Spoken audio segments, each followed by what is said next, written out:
Okay, so welcome everybody to this CASA distinguished lecture. We are happy to have Benedikt Bünz today. Benedikt Bünz is a fifth year, I believe, PhD student at computer science at Stanford with the advisor Dan Bonnet. And I guess his main topic, correct me if I'm wrong, is like making short proofs for everything like which is blockchain like now, and that's also the title of his talk today, SNARKs for blockchains, applications and constructions. And I give the word to you, Benedikt. Thanks, ZK. Yeah, exactly. That's kind of the topic of my PhD, and I'll try to give an overview of what they are, what applications they have, and then also dive into a general construction paradigm and one construction in particular. And I have so is it correct that the seminar is scheduled for 1.5 hours or something?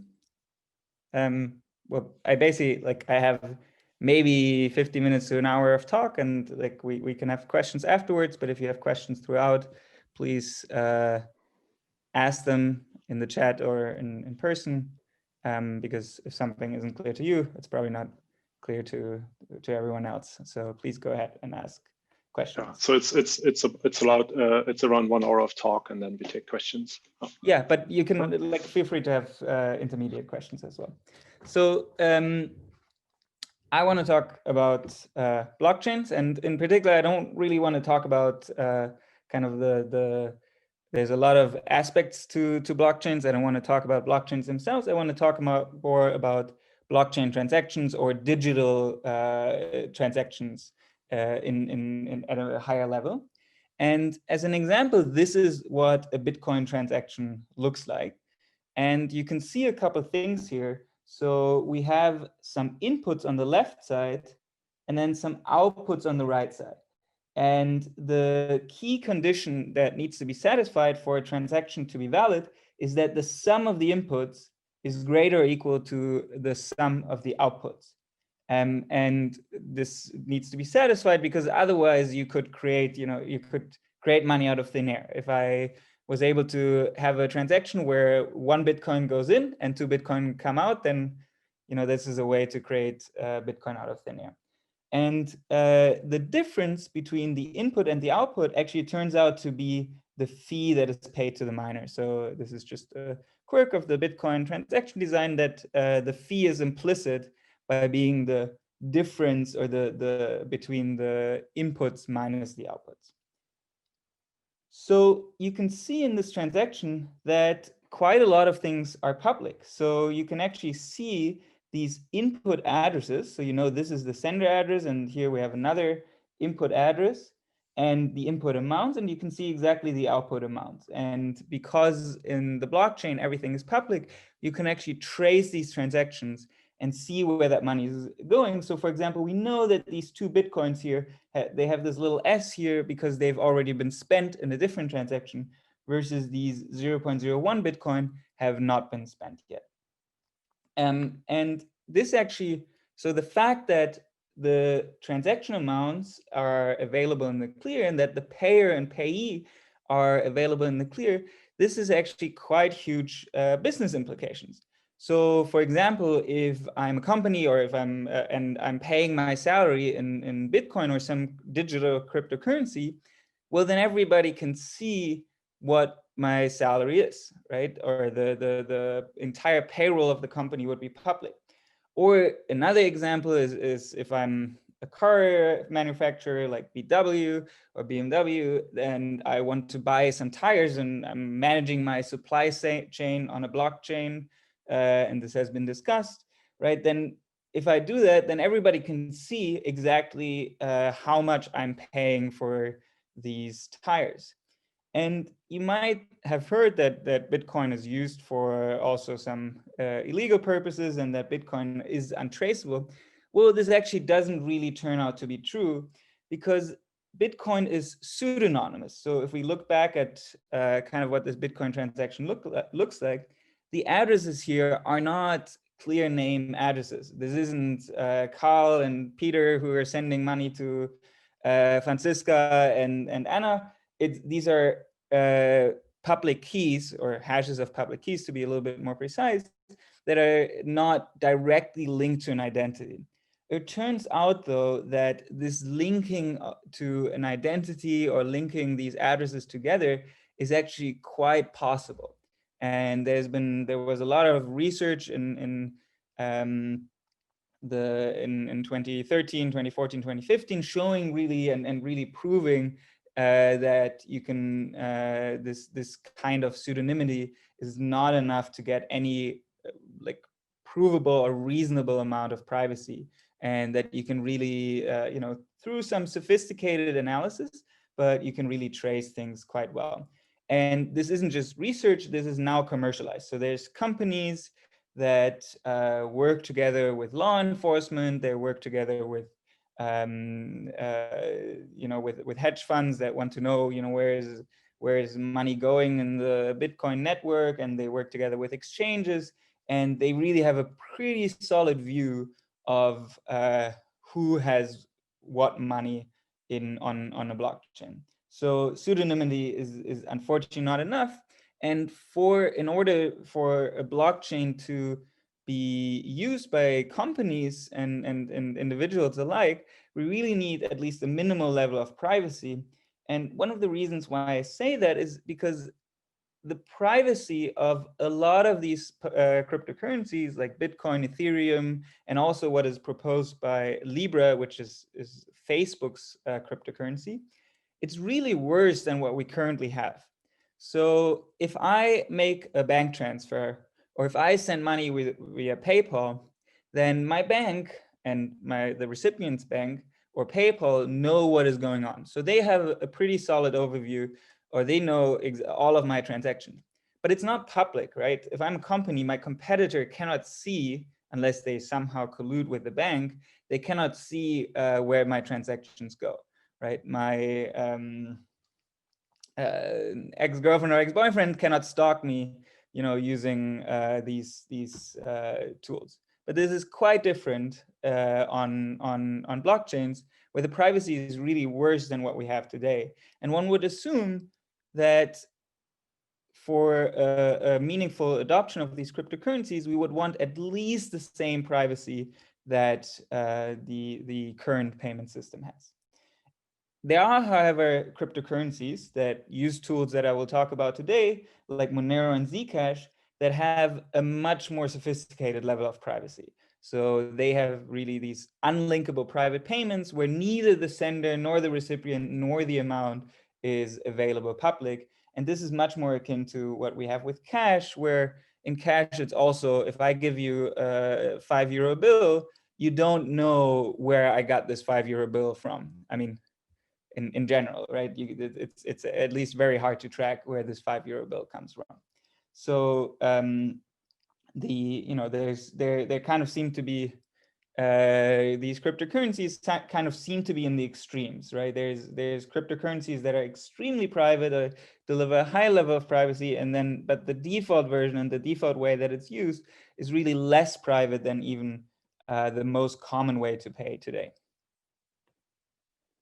But I want to talk about today, how can we make these cryptocurrencies private? So how do things like Zcash and Monero actually work? And what are the levels and what other things can this privacy be used for? So for example, can we use it to only reveal, right? Sometimes you don't want full unlinkability, right? I may not want to hide, or I may not need to hide who I'm getting paid by, but I may want to hide what exactly my salary is. Or for example, VW may not need to hide that they are buying tires from Continental. Everybody that looks at a VW can figure this out, but they may want to hide what the amounts are and what the details of the transactions are. And it turns out that all of these things with zero knowledge proofs and ZK-SNARKs, what I'm going to talk about today, it is exactly possible to have this trade-off between revealing exactly the information that you want, but nothing more. So how do we do that? Well, let's look back at our Bitcoin transaction here. And we want to see what are the conditions for this transaction to be valid. So it turns out there are three important conditions. So first of all, there's a digital signature attached to the transaction. And the digital signature basically says that the sender of the transaction authorized it. So that in fact, these addresses here, I guess there's going to be two signatures attached, that these addresses here really wanted to issue this transaction and not some other transaction. The second condition is that the inputs are what we call unspent. So this means that they haven't been used in any other transaction. And this is what guarantees the uniqueness of a Bitcoin, so to speak. So I cannot use the same Bitcoin, I cannot use the same Bitcoin in two transactions. It's very similar to cash, where I cannot use the same €5 bill. I cannot cut it into two pieces and then use it in two different, use it twice. And the third condition, which is the one that we already talked about, and which is going to be the most difficult, to verify, is this condition that the sum of inputs is equal to the sum of outputs plus the fees.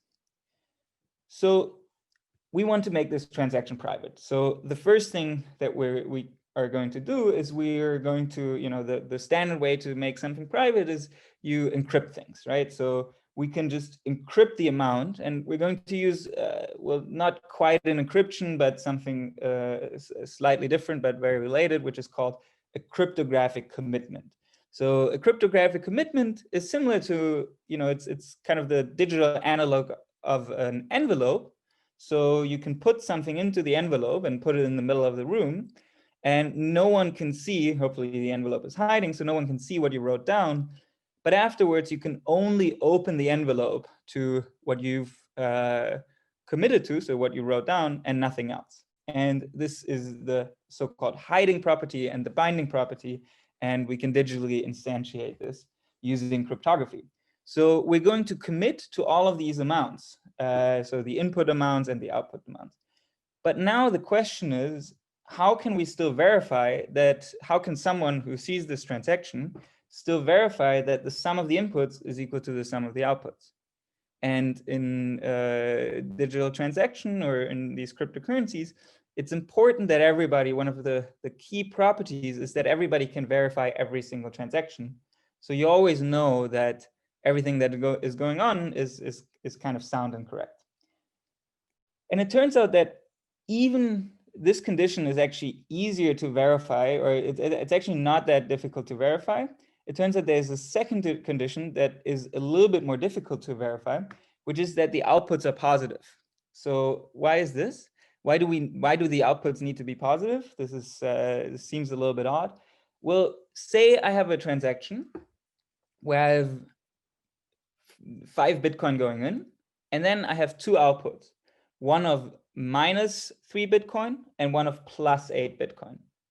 Well, now this condition, the sum of inputs is equal to the sum of outputs, is actually satisfied, right? 5 is equal to 8 plus -3.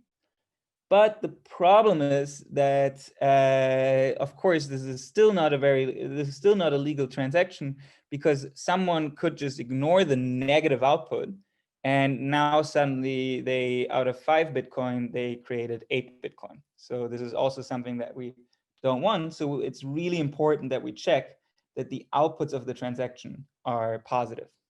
And this turns out to be the slightly more difficult thing to check. So how do we do that? Well, for this, we can use something, cryptography again comes to the rescue. We can use something called a zero knowledge proof of knowledge. And in the zero knowledge proof of knowledge, we have our prover here, Alice, and our verifier, Bob. And the prover can prove the statement that this commitment is a commitment to a positive number.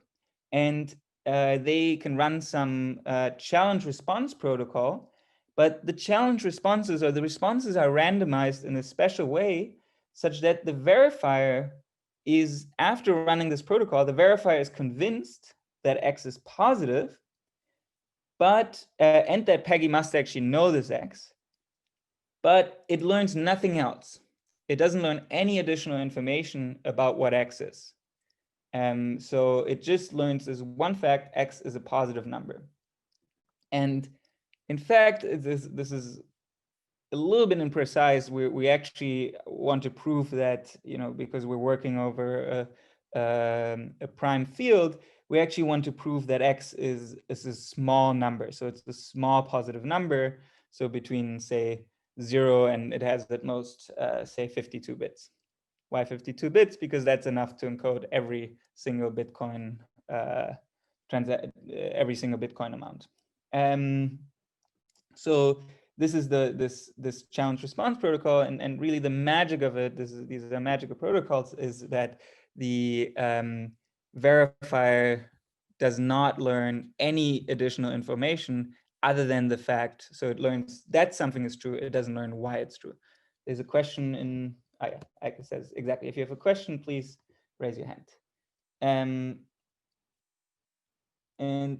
how do I close this? Okay. So in the blockchain setting, though, there isn't just a single verifier. There are many different verifiers, right? Everybody in the public should be able to verify that the transaction is valid. So if I create a transaction, I don't want to be able, this is not feasible to run an interactive protocol like this with every single person that wants to verify the transaction. So what we need there is a so-called non-interactive zero-knowledge proof. And this works similarly, but the key difference is that Peggy, or the prover, can just write down the proof, and then the verifier can check the proof and is still convinced, that X is positive. And for this, we need a so-called common reference string. So this is something that is set up before and something that both the prover and the verifier have access to. So this is how we can now, using a non-interactive zero-knowledge proof, this is how we can make these transactions private, or at least hide the amounts that are being transferred. And it turns out that we can do this really cheaply these days. So this is actually deployed in practice in a currency like Monero or Zcash. They use exactly these non-interactive zero-knowledge proofs, and are deployed, and there's thousands of transactions per day, maybe. I don't know exactly what the number is, but that use exactly these zero-knowledge proofs. But it turns out that this zero-knowledge proof feature also has other really interesting applications. So, for example, most people that use cryptocurrencies or use Bitcoin, I always say Bitcoin, but I mean cryptocurrencies in general, they don't use it directly because it's quite difficult actually to manage your secret keys and to run a client, and it's for most people wouldn't be. So what they do is they go to an exchange, and this exchange basically, and the exchanges really work like a bank. So they handle the keys for the user and kind of do all of the transactions for them. But now then, of course, you have to trust the exchange, because the exchange has control of the secret keys. So the exchange really controls the Bitcoin. So this is very similar to how a bank runs. They have a very similar business model. The problem is that, especially in the early days, these exchanges had an extremely shaky track record. So I think there was a study in 2013 that about 50% of all of these Bitcoin exchanges had eventually failed or gotten hacked. And this has gotten a lot better, but this is, it's still a problem. And, you still have these once every year or so, there's still this scandal where some exchange got hacked and lost some money, or maybe there was some fraud going on. So, this is really still a problem today. And the most prominent example of this was Mt. Gox, where Mt. Gox lost roughly $450 million in Bitcoin price then. I'm sure now it's, I don't even want to know, it's probably billions of dollars. And subsequently, so they got hacked. They didn't even know. It's kind of it's also a really, really interesting story of how they got hacked. It has something to do with signature malleability. So if you ever study signatures and wonder why you might need signature to be non-malleable, this is the Mt. Gox example is a perfect one. So someone exploited them and they lost $450 million. And there was a subsequent price crash. But even before that, there was, for a long time, it wasn't clear whether Mt. Gox was solvent or not. They were still paying out money, but slowly. And there were even people camping out, peak 2013, I guess, with the Google glasses, camping out in front of the Mt. Gox headquarters, asking them, where's our money? So this motivated us to come up with a protocol of saying, how could Mt. Gox actually prove that they're solvent, right? They don't want to, they don't want to reveal all of they cannot reveal their private keys. They don't even want to necessarily, they don't want to reveal exactly how much money they are storing in total, because this would reveal, well, it would reveal the customer's balances, but it would also, it's an important trade or business secret. But still, they would like to prove that they are solvent, so that they have, what does solvency mean here? It means that they have more assets, they store more Bitcoin than the users have in balances at their exchange. And it turns out that, of course, they could have an auditor, but I think actually Mt. Gox did have an auditor, but somehow they tricked the auditor or something went wrong there. So, auditors, this is not very much in the Bitcoin or digital ledger spirit to have a trusted party here. So, we thought, could there be a better solution? And it turns out with zero knowledge proofs, you can basically do that. So you just, the very, very high level idea, there's a lot of details missing, but is you give a zero knowledge proof that you're solvent. So you give a proof that you have sort of, you have a commitment to the total sum of your assets. You give a proof that that is correct, a commitment to the total sum of your liabilities. So how much it should be the other way around, how much the users have in balances at your account, and then at your exchange, and then you give the proof of solvency, which just says that you have more assets than liabilities. And I really like this protocol because it's something that we would want for in the classical world. So for example, we would want, it would be cool if my bank could prove to me that they're solvent, but that's just not possible, right? There's or if, I don't know, some gold ETF could prove that they have enough gold stored in their treasury, I don't know, all of these things. It would be cool if we could replace auditors with zero knowledge proofs, but it's really difficult, and it's not clear how to do that in the classical world. And the reason is that there's no ledger, right? There's no public ledger of all of the amounts that people store. So the reason why we can run this protocol with Bitcoin or with a cryptocurrency is because we have this blockchain, this public database, and we can run a zero knowledge proof on that public database. So yeah, this is another cool application of these zero knowledge proofs for blockchains. Another completely, if there's any questions for the first two applications, now would be a good time to ask, because I'm going to go to the third application. Okay, so a completely kind of orthogonal problem in Bitcoin is in these cryptocurrencies is the question of scalability. So it turns out that the promise of Bitcoin, at least in the beginning, was sending money like email. Well, the problem is that there's a huge, I don't know how many emails are sent per second, but it's probably in the billions or maybe even more. The problem is that in Bitcoin, we haven't quite reached that. And in fact, this was in October of last year, the transaction rate was 3.5 transactions per second. So Bitcoin really, really doesn't have a lot of throughput. Yeah, it can only support very, very few transactions per second. And if you compare this with something like Visa or MasterCard, Visa does about 2,000 transactions per second, but can handle up to 65,000 transactions. So many, many order of magnitudes more.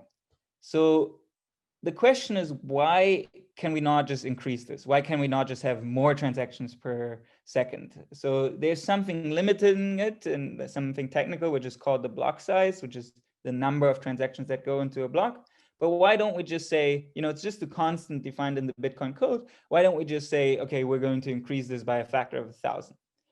Well, unfortunately, it turns out that the network delay, so how long it takes, so everybody needs to hear about this transaction, right? Everybody needs to hear about it and verify it. And it turns out that this network delay and also through that, the security of the consensus algorithm that is run such that everybody agrees on the transactions is it's dependent on the block size. So we can increase the block size, but basically there's a trade-off with security and also the delay in the network. So how long it takes to reach nodes. So unfortunately, this is not possible. And the Bitcoin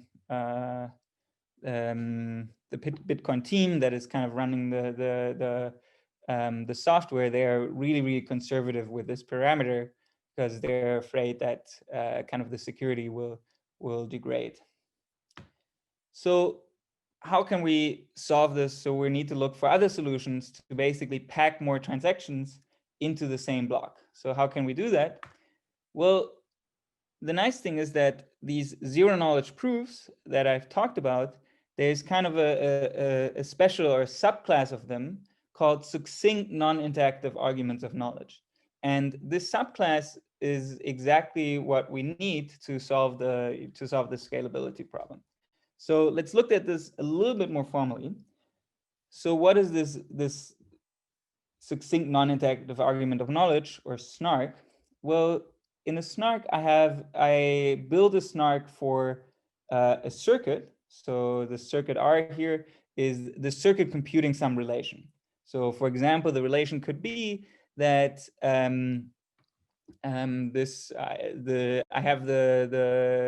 there's some secret inputs to a commitment, or there's some secret inputs to a transaction such that the transaction is valid. So the circuit could be the circuit verifying a transaction. And so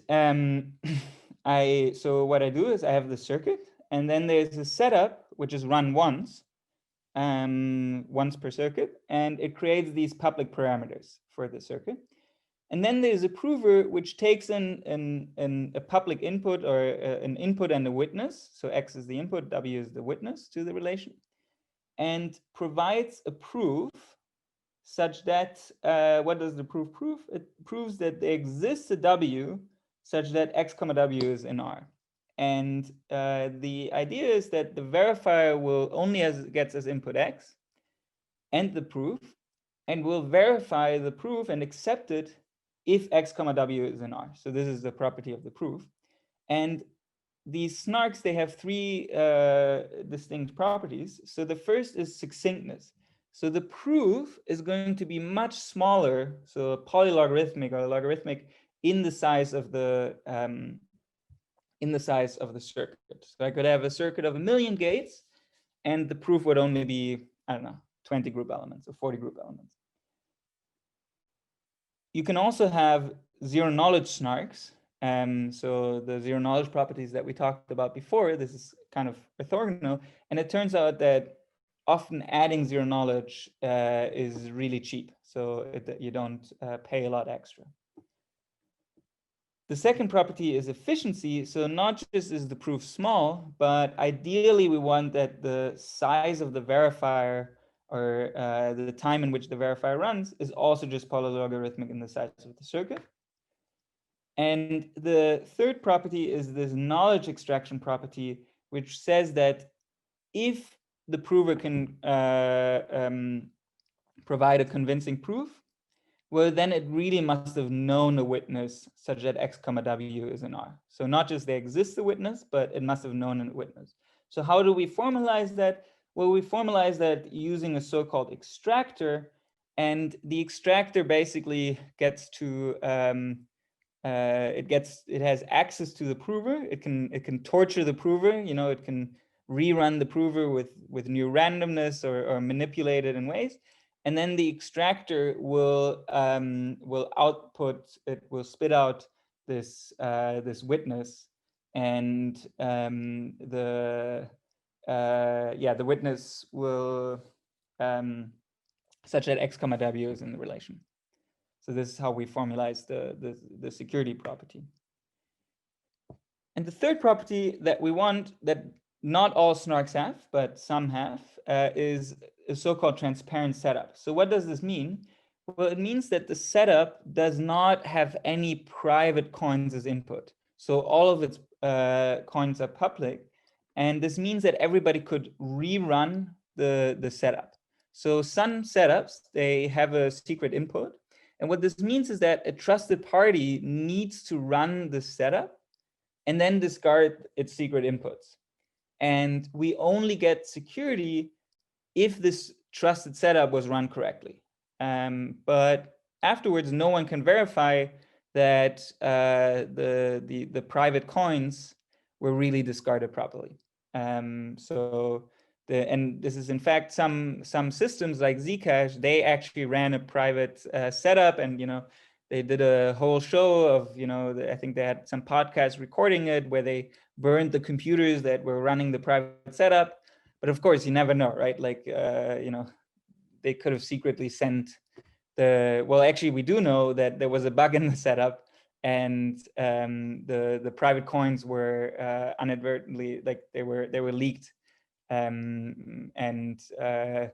Luckily they discovered this before something bad happened to it, or at least we think, right? It's actually really hard to verify because the zero knowledge property, the privacy property, still is preserved. So we don't really know whether anything bad happened, but there's good evidence that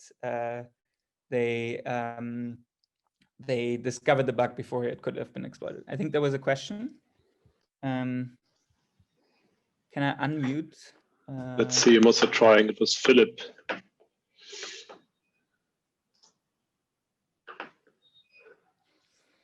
I think the question was answered, but was this, were you talking about the counterfeiting vulnerability in Zcash? Yes, exactly. So this counterfeiting vulnerability was really a vulnerability in the setup. So they accidentally included, as part of the public information of the setup, they included some things that they shouldn't have. And then, through a chain of failures, this was, this became public, but luckily, they have the Zcash team, the engineers of Zcash discovered this before hopefully anybody else discovered it. But for these reasons, we prefer systems, we prefer SNARKs that don't have a trusted setup, because then there can still be bugs, but at least this particular bug couldn't have happened. And this is especially true in decentralized settings, in these cryptocurrencies, where it's really unclear who should run this trusted setup, right? It's not clear who who should be the trusted party that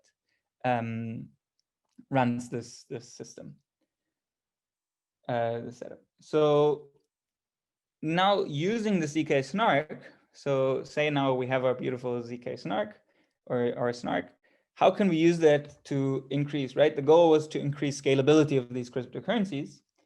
Well, today, when a bunch of users submit a bunch of transactions, then every single miner or validator, and really every node in the system, needs to verify every single posted transaction. So kind of the work is done, the work is linear in the number of transactions times the number of nodes. So it's really quite high. And everybody, it's really redundant work, right? Everybody just does the same work over and over again.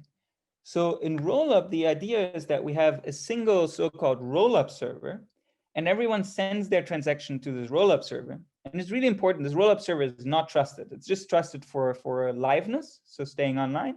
It's not trusted for safety, because what the rollup server does is it verifies all of the transactions, and then it creates a short proof, a SNARK, that all of the transactions were valid. And then it sends kind of a summary of the transactions along with a SNARK to the provers, to the miners, and the miners just verify this proof. And it turns out that verifying this proof, it's a SNARK, is much, much easier and much, much faster than verifying 10,000 transactions. And this is something, that now is also already deployed in public. It's called, ZK rollup, even though the ZK name is a little bit confusing and wrong, because really this has nothing to do with zero knowledge, right? We're not trying to hide any information about what transactions were there. We're just trying to exploit the succinctness property and the efficient verification property such that the miners don't have to do redundant work. So how do we create these SNARKs? And recently there's been a paradigm that kind of creates these SNARKs for, or are there any questions regarding this application? Okay, so how do we create these SNARKs? So it turns out recently there's been kind of an interesting paradigm developed that a lot of the modern SNARKs follow.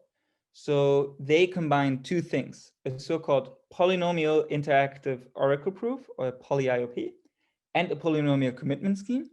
And then you put these things together and you can mix and match there's different PolyIPs, there's different polynomial commitment schemes.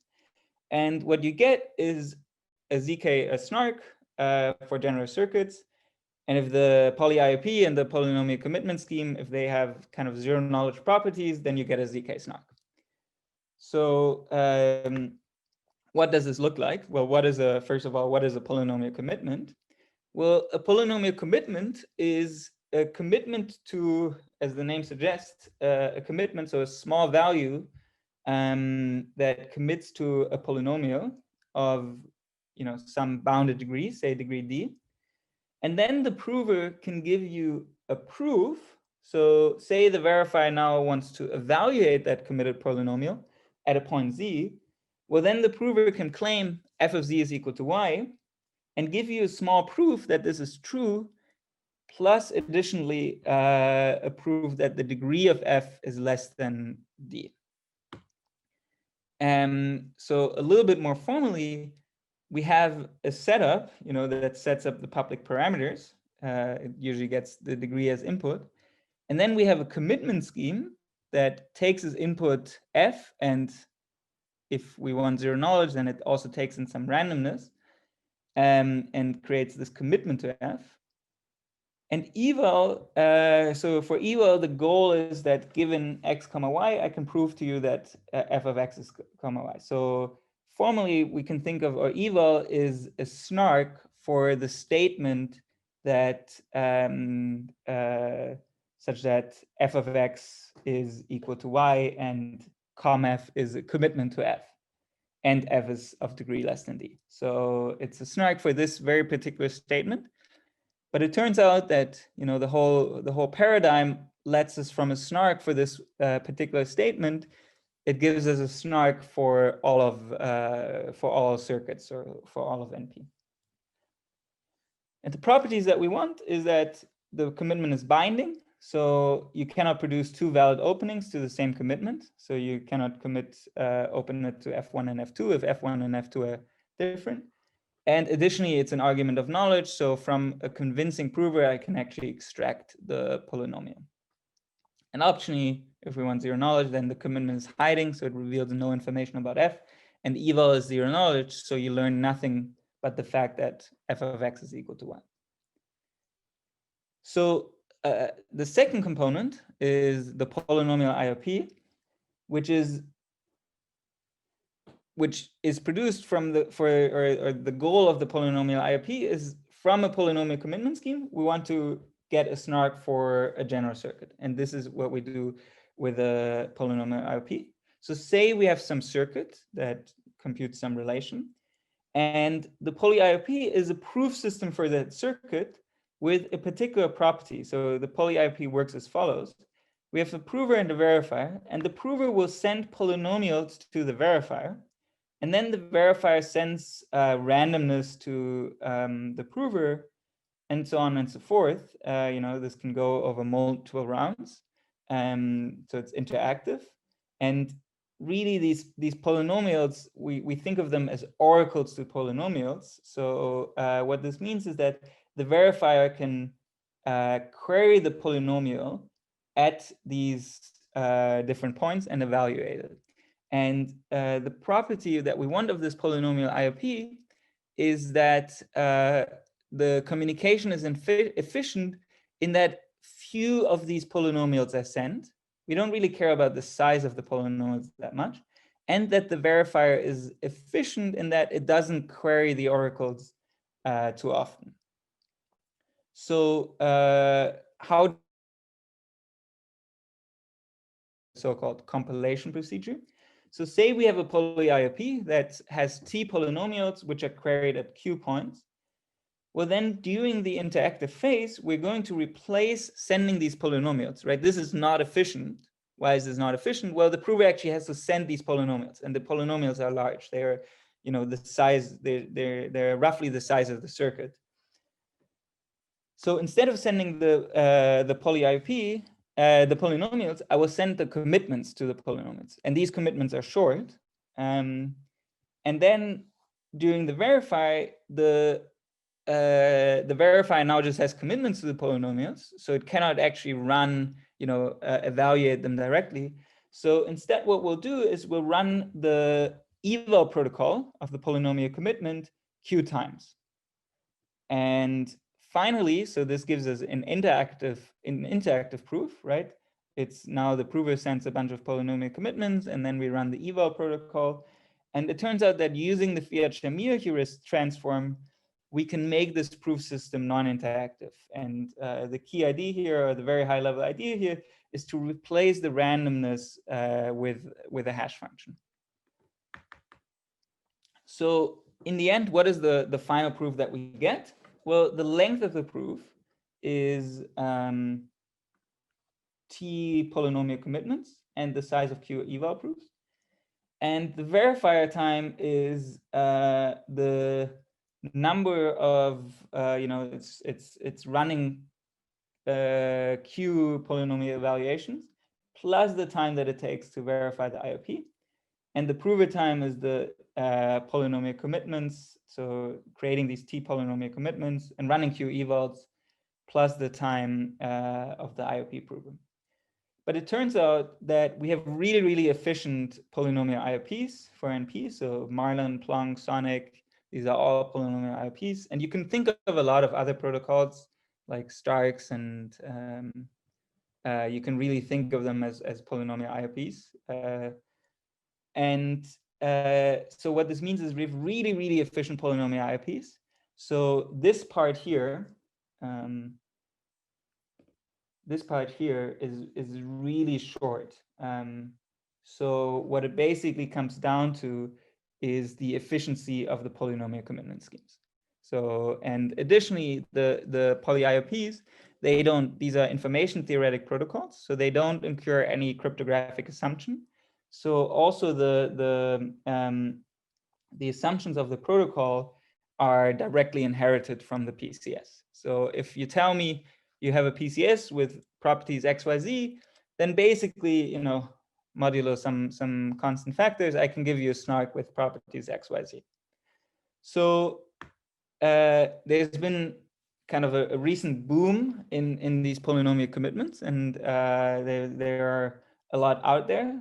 It turns out that the first one, already developed in 2010, is it's already a really good scheme that is extremely widely used. So the KZG polynomial commitment, and it's mainly interesting because it's extremely short. It's still today by far the shortest polynomial commitment scheme. It's constant size proofs. It only has a few downsides. One of the main ones is that it doesn't have a transparent setup. So if you want to use KZG, you have to run a trusted setup. And ideally we would not want to do that. And also the size of the common reference string if you want to run really large proofs. So there's some, sometimes people want to run proof systems for, degrees, a billion, and then the size of the CRS and creating the CRS takes a prohibitively long time. So another proof system that I've worked on is called bulletproofs, and underlying it is really, or that you can use the underlying tool to also create a polynomial commitment scheme. And it has the nice property that it does not have a trusted setup. And it's also fairly short, much larger than KZG, but still, around between 1 and 2 kilobytes. But the downside of bulletproofs is that the time to verify. So it's not a SNARK that is efficiently verifiable because it's succinct. So the proofs are short, but it's not efficiently verifiable. So the time to verify is as long as or is linear in the time to compute the circuit. There are some kind of polynomial commitment schemes. What's also nice about bulletproofs is that it just relies on the discrete logarithm assumption. And for that reason, especially I think the small proof size and the transparent setup, it has seen some adoption in practice. So for example, Monero uses, they mainly use these range proofs that I talked about in the beginning, and they use bulletproofs for that. There are also these Fry-based polynomial commitments. You may have heard of STARK also uses kind of this so-called Fry protocol. And one of the nice things there is that they just rely on hash functions for the cryptography. And what this means is that they are feasibly, they could potentially be quantum resistant. So for all the other schemes, we know that on this table, we know that they're broken by a quantum computer quite efficiently. But for the Fry scheme, at least we don't know that, or we assume that it would be secure against a quantum computer. It may have actually been already proved in the quantum random oracle model. And it also, it's really nice because it has, at least asymptotically, or I think also practically, quite efficient verifier time. The one downside of Fry is that in practice, the proof size is fairly large. So it's probably not something, it still works if you want to prove very large statements, but maybe it's not something that you want to, where you would want one of these Fry proofs be attached to every transaction. That just isn't feasible. 270 kilobytes is too large. And then recently we came out with a paper called inner pairing products, or IPPs, and one of the contributions of this paper was another polynomial commitment scheme. And here, one of the things that we focus on is reducing the CRS size of KZG. So it's in a similar setting. It also uses these pairings and similar assumptions. And one of the things that we achieved is that the size of the CRS is much smaller. It's really small, so you can run it for much larger proofs. And also the time to run the eval algorithm, modulo actually evaluating the polynomial, is now only square root of d, or it only uses square root of the, should really be d, not n, but think of degree n polynomial. So, it runs in, it only uses square root of n, or O square root of n cryptographic operations to run eval. It also has efficient verification and short proofs, so 2.5 kilobytes for the proofs. There was recently a really exciting improvement on IPP that kind of builds on top of the protocol, which removes the transparent setup, but maintains a lot of the other exciting properties, unfortunately at the cost of larger proofs, so 18 kilobyte proofs. And then what I will talk about now is DARK, which is a polynomial commitment scheme that we published at, I think at Eurocrypt this year. And it is based in these groups of unknown order. So for example, RSA, but it turns out you can have groups of unknown order where you have a transparent setup, and it also has logarithmic verification and logarithmic proof size. In practice is about 10 kilobytes, but so much shorter than, for example, the Fry-based protocols. It has quite the long evaluation time, so that's quasi-linear in n, which is longer than a lot of the other protocols. But what is forthcoming is an improvement on dark, which kind of also gives you these O of square root n evaluation time. So it really improves on the evaluation time. With, but these things are also, we're still not done yet, right? These things are like, if for this final category, these final three things, we would be able to get down to a proof size of maybe like 2 or 3 kilobytes, then I think, that would be really amazing. But well, unfortunately, we aren't done yet. But there's always hope too. The space really moves very fast. Do PCS SNARK constructions exist from lattice-based hard assumptions such as LWE? Well, so of course you can instantiate the Frye-based scheme with a lattice-based hash function. So that's a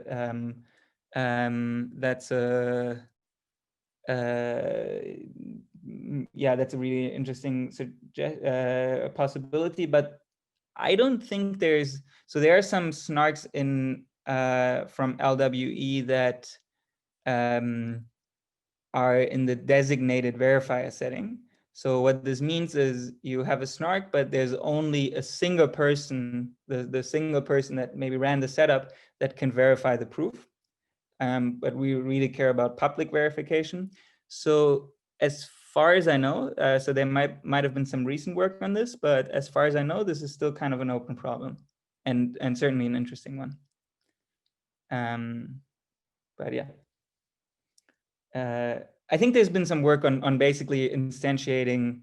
No, there's been some work on instantiating a bulletproof-like protocol from lattices, but that just suffers the same downside of not having succinct verification time. So yeah. So Benedikt, can I ask something? I can hear. Can you be a bit more specific about the assumptions that are used? Because for SNARKs, you need some stronger assumptions, right? In general, you need some knowledge assumptions. Because right. So all but of then these at some point you said bulletproof has D-lock. Yes. So all of these schemes. So I wrote down cryptography and not assumptions because this is kind of this is the cryptographic tools that I use.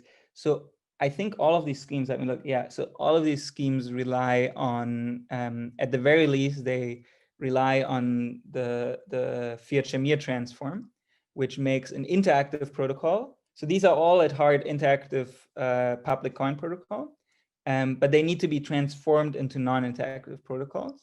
And for that, you need to replace the verifier with a hash function. And the only way that we know how to prove security of that is by modeling the hash function as a random oracle.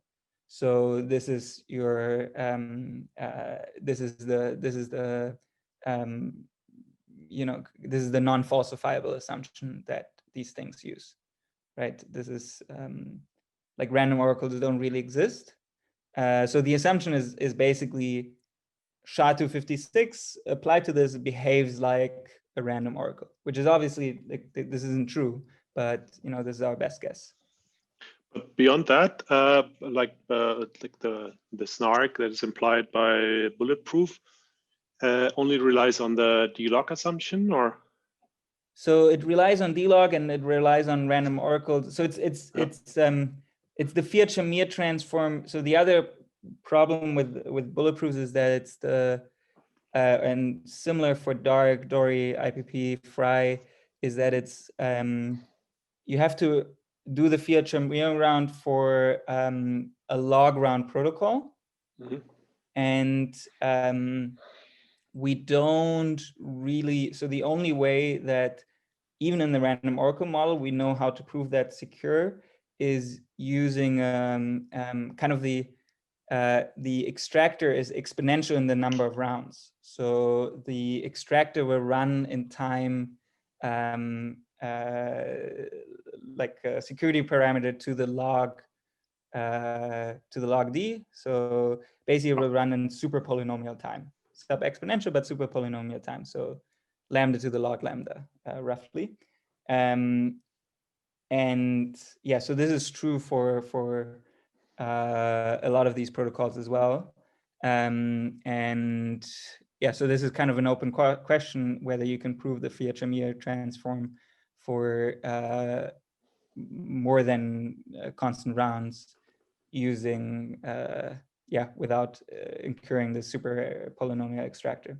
There's been some work on that. So in IPP, and there's been some other work by Stefano Tessaro, basically showing that in the algebraic group model,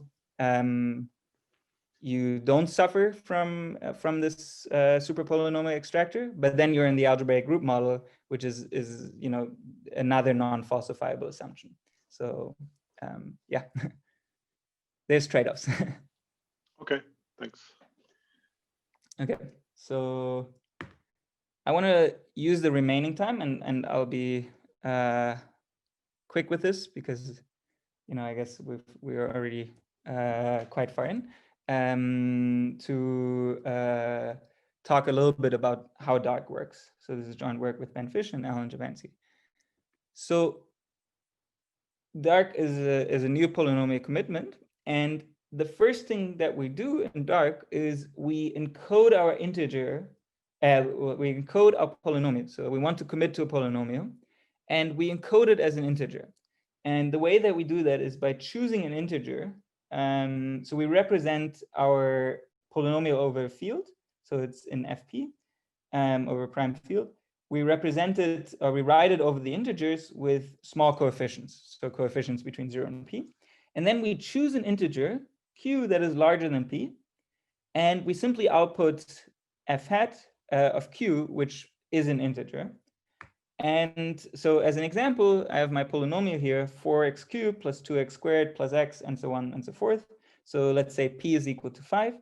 Then this process would relearn. So then I choose q to be equal to 10, because, you know, this then very easily works in the decimal system, where the output is just 4213. So the concatenation of the coefficients. And this output f of q is still the same size as f, or maybe even larger, right? So we haven't really saved anything, but now we've encoded our polynomial as an integer. And there's two nice facts, which is that every integer is uniquely between 0 and q to the d plus 1 is uniquely decodable to an integer polynomial with positive coefficients. And you can say something similar about polynomials with absolute coefficients. So if you have, you know, negative and positive integers. But the nice thing is, so why do we choose this encoding? Well, the nice thing is that it has some homomorphic properties. So f of q plus g of q is equal to f plus g of q as long as q is large enough. So as long as there is no overflow. So say here in our example, we have 4231 and 1443. So this is the sum of this is equal to 5674. And, you know, you can run the decoding in your head. It's very simple. This decodes to 5x cubed plus 6x squared plus 7 plus 4, right? Which is, and f of x would be 4x cubed plus 2x squared plus 3x plus 1, and you know, and so on and so forth. So it has some additive homomorphism, but it also has a multiplicative, or really what we need is a monomial homomorphism, which says that if I want to compute x to the k times f of x, well, I can just simply do that by multiplying, you know, in the encoding space, I just simply multiply q to the k times f of q. So in our leading example here, if I want to multiply x squared times h of x, I get 100 times h of 10, which gives me 567400. And if I decode that, I get exactly x squared times h of x. So this is the integer encoding that we use. And now we want to commit to this integer. So now and how do we commit to integers? For that, we use so-called groups of unknown order. So this is a group G where it's hard to compute the order. And this allows us to commit to integers. So basically the commitment to two different integers is, it's a binding commitment to integers. So if I have a commitment to an arbitrarily sized integer, it is difficult, or it's impossible to come up with a commitment to a different integer that has the same value. So there's a computational assumption here, right? So it shrinks these, but the group is it's a finite group. So we can commit to an arbitrarily sized integer in a constant size group element.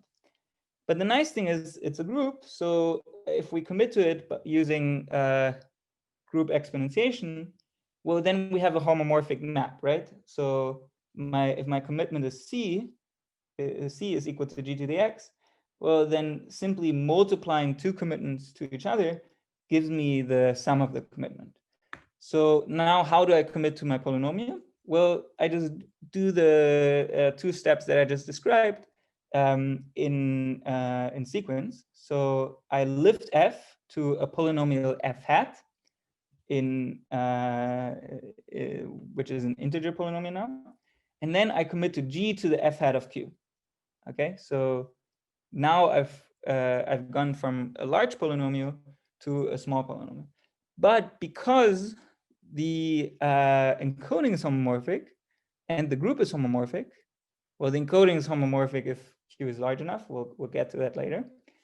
Basically, this commitment is also a homomorphic commitment, which is, and it both has the integer homomorphism, the additive homomorphism, and this monomial homomorphism. So how can we instantiate these groups of unknown order? Well, one way is to use RSA. So this is just simply look at the group Zn, where n is the product of two primes. But we only get security there if, so the security relies on the fact that n is hard to factor. So we only really get security then if these private factors, so the factors of n are unknown. So they're not known to the public. So this would be a setup, a group that requires a trusted setup. But I promised you something with a transparent setup. And the way to achieve that is using so-called class groups over of a quadratic number field. And I don't want to go into the detail of how they work, but we believe that for these class groups, it's hard to compute the class number, which is the order of the group. And roughly, if we set the size of the group to be 1200 bits, then we get about 100 bits of security. So as the last thing, I want to discuss how now we run our evaluation protocol. So what is the intuition behind it? So say we have a polynomial f of x of degree d. Well, then we can split the polynomial into two halves. So the first half of the coefficients and the second half of the coefficients. And so we can write f of x as fl of x plus x is d over 2 times fr of x. And now fl of x and fr of x are degree d over 2 polynomials, right? So then the prover sends these polynomials to the verifier. And the verifier sends back a random challenge alpha. And then we combine the left and the right half using this random challenge. So we take basically a random linear combination of these two polynomials.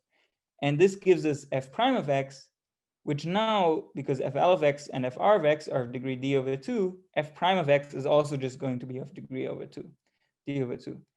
And then we can repeat this protocol over and over again. But of course, we're not going to send the polynomials themselves because this would not be efficient, right? Sending the polynomials would be incur a huge cost.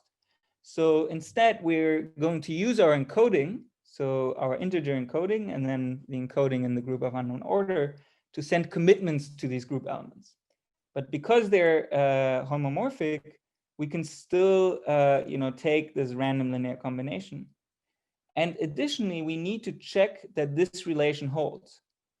Well, it turns out that this relation just requires the additive homomorphism here, and then the monomial homomorphism here, right? Let's go back to the kind of clear form. Here we have a monomial multiplication, and then here we have an addition. So because our encoding is homomorphic in exactly these two ways, we can still check this validity using the commitments. And in fact, we also, we want to evaluate the polynomial at a point. So we just simply send, we send the claimed evaluation, and then at every step, we just need to send the claim evaluation of the committed polynomials and run these things in parallel. And then at the final step, at the final step, let's first talk about how we check this equality. So that C is equal to CL times CR to the Q to the D over 2. Well, so we know we can check it, and this proof is certainly now succinct, right? You just need to send 2 commitments. But it turns out that checking this is quite expensive, because computing Q to the D over 2 is, this would take time linear in D. So it turns out that, the way to solve this is by outsourcing this computation again to the prover. So it turns out we can use something called a proof of exponentiation. This was developed by Wieselowski in 2018, and in the context of verifiable delay functions, or VDFs. And here the prover can create a short proof such that this statement is true.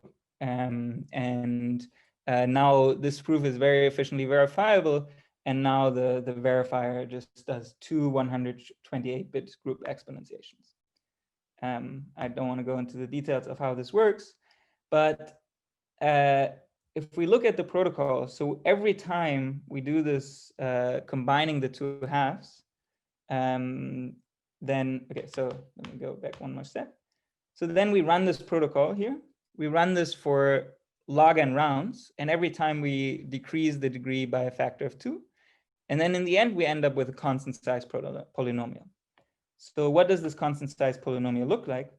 Well, every time we combine these 2 polynomials, the coefficients, right, these are integer polynomials. So the coefficient grows by a factor of alpha. So basically by a factor of, it's bounded by a growth of p. And what we need to do is, because we run this for log d rounds, well, it turns out that we need our Q to be big enough such that we can still support the homomorphism. So we need to set our Q to be equal to p to the log d. And there's another factor of 2, which becomes important because in the extraction process, we also lose something. But basically, we need to make this Q large enough. And then in the final step, so now we have a commitment to a constant polynomial. So this is just simply an integer. And the prover will just simply open this polynomial by sending the integer f0. The verifier then basically runs the decoding procedure. So first of all, it needs to check that f0 is small enough. If it doesn't do that, well, then we don't know whether f0 is really a constant, right? If it's larger than q, then it would be actually a linear polynomial. So that doesn't work. So we check that the polynomial, that the integer is small enough. We check that the commitment is correct, so that it's a commitment to f0. And then finally, we check that f0 is equal to y, the claimed evaluation, mod p. So the evaluations are done mod p. And the final protocol, it basically uses 2 log d group elements. So in every round, I have to send you 2 commitments. And it uses 2 log d field elements. And there's some batching properties such that when you evaluate multiple polynomials at multiple points, you can combine these proofs into a single evaluation protocol. So yeah, okay, I guess so for the security idea, how do we want to, what we basically do is at every level we want to extract. So in the final round, the verifier actually gets to see the polynomial, But then we want to show that, you know, this implies that the prover must have known properly formed polynomial at the previous round, and so on. And we can run that all the way up to the top. So for log D, is log D extraction steps. And what we'll do is basically assume that we can extract W and W prime. So this is the combination step. And we run this combination step for 2 different challenges, so alpha and alpha prime. And then by subtracting these 2 equations from each other, we get that CL to the alpha minus alpha prime is G to the W prime minus W. And then using the strong RSA assumption, basically we know that alpha minus that W prime minus W divided by alpha minus alpha prime must be an integer. So the adversary could not have come up with a non-integer such that this holds.